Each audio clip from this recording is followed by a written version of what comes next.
She's so fine. Hell of a, blows my mind. Hell of a, lights my day. What's good, guys? As the end of the year nears, and thank God it is near, hopefully we'll get on to better times. But you'll see a lot of YouTubers doing their top whatever videos, whatever their subject matter is. And so I decided to do the same thing, and I have a couple of ideas, so I'm going to start with this one. But my first top video is going to be my top 5 reasons why I don't believe the narrative regarding Kenneka Jenkins.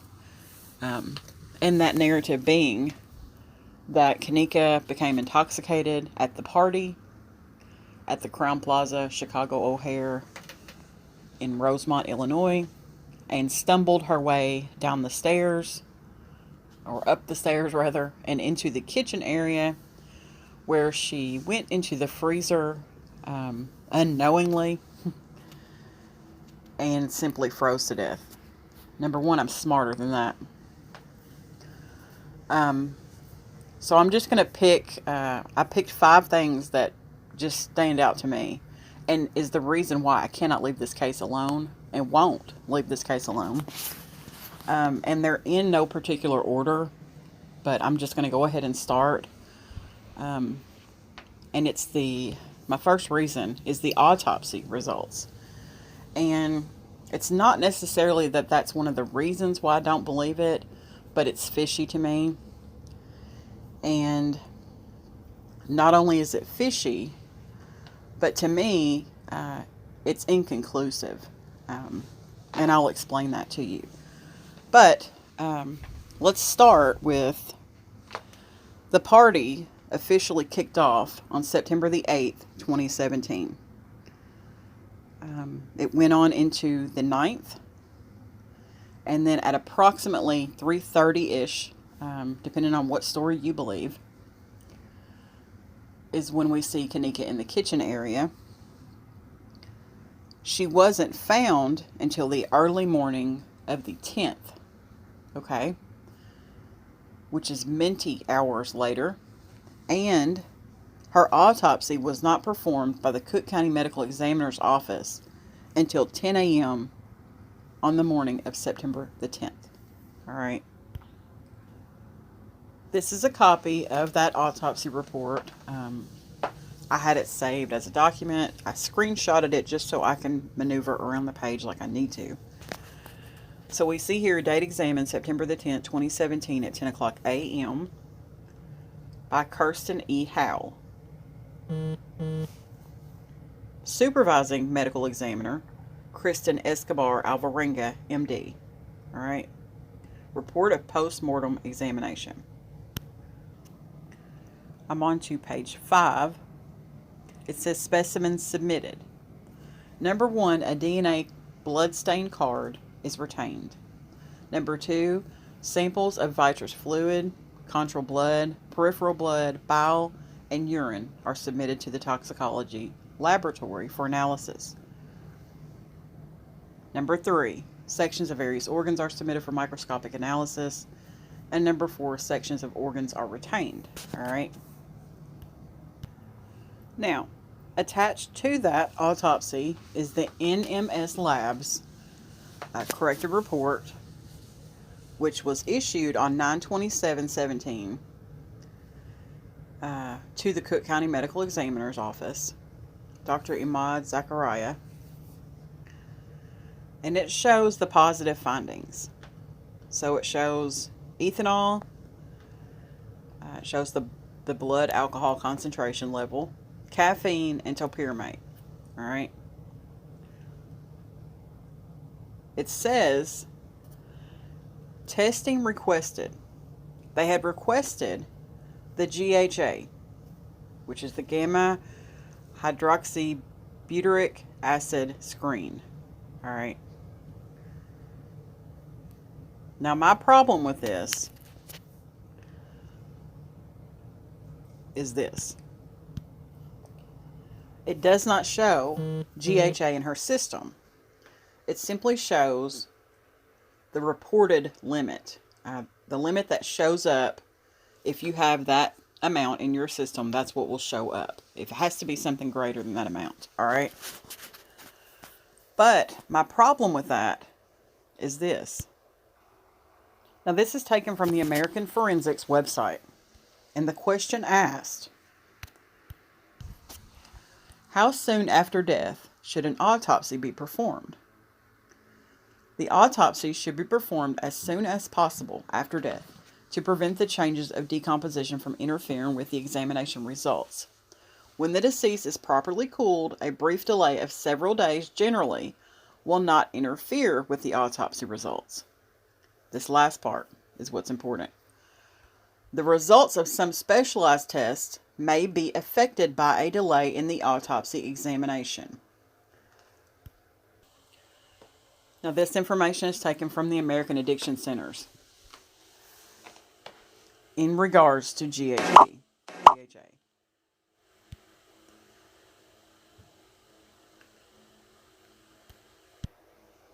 How long does GHB stay in your system? This is from this year.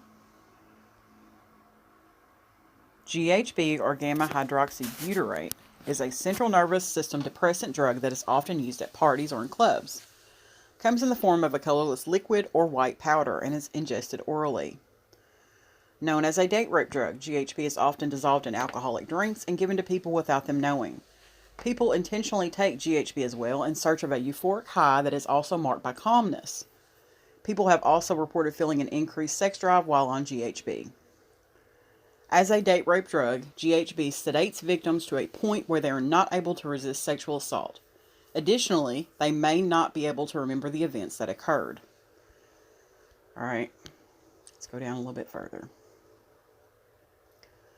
GHB is also a naturally occurring metabolite in the body. Sorry, guys. While found in much lower concentrations in the brain naturally than when abused, GHB works to inhibit the neurotransmitter GABA. GABA is responsible for regulating the amount of excitability in the nervous system and for promoting relaxation. All right. Impact of GHB on the body. While GHB appeals to users for the lowered inhibitions and feelings of euphoria it often produces, there are many negative side effects that come with it. Some of these side effects are sweating, dehydration, loss of consciousness, nausea and vomiting, hallucinations, headaches, exhaustion, memory loss, confusion, and impaired motor control.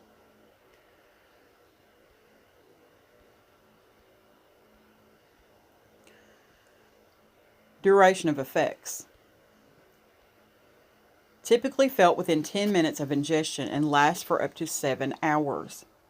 The long duration of the high is why many people like taking the drug at parties or raves that are meant to last all night. In some cases, the experience of being high is felt even longer than it takes for the body to process all of the substance through its system. The exact length of time it takes for the body to process all of the GHB is unique to each person, but will roughly take between 2 and 5 hours. Individual factors such as age, weight, body composition, diet, alcohol intake, and metabolism can all slightly affect this number. The dosage amount and frequency of use will also make an impact. All right. Now let's get into these tests. Urine tests are non-invasive and relatively affordable ways to test for GHB use. The detection window is short, however, only being able to detect a small amount of GHB in urine up to 12 hours after last use. Blood tests, while invasive, are the most common way to test for GHB use because they are highly accurate. Blood tests will only detect GHB use for up to 8 hours after last use. They talk about saliva tests. They last for up to 6 hours after last use. And hair tests are the least accurate. In general, GHB is difficult to detect on drug tests because of the short detection windows and lack of accuracy of it showing up on each type test. In situations of overdose, medical professionals are often unaware that GHB has been ingested and don't even think to test for it. as the use of other drugs that were also consumed, such as alcohol, is usually more obvious. So now I'm back to my reason regarding the autopsy. I believe, even though it's been debated whether or not Kenneka was frozen at the time she was found, regardless, there was such a long span from the point at which she went missing to the point at which she was found, to the point that the autopsy was performed, to the point where the labs were done. And because of that, we will never know if she had GHB, GHA in her system. We will never know that.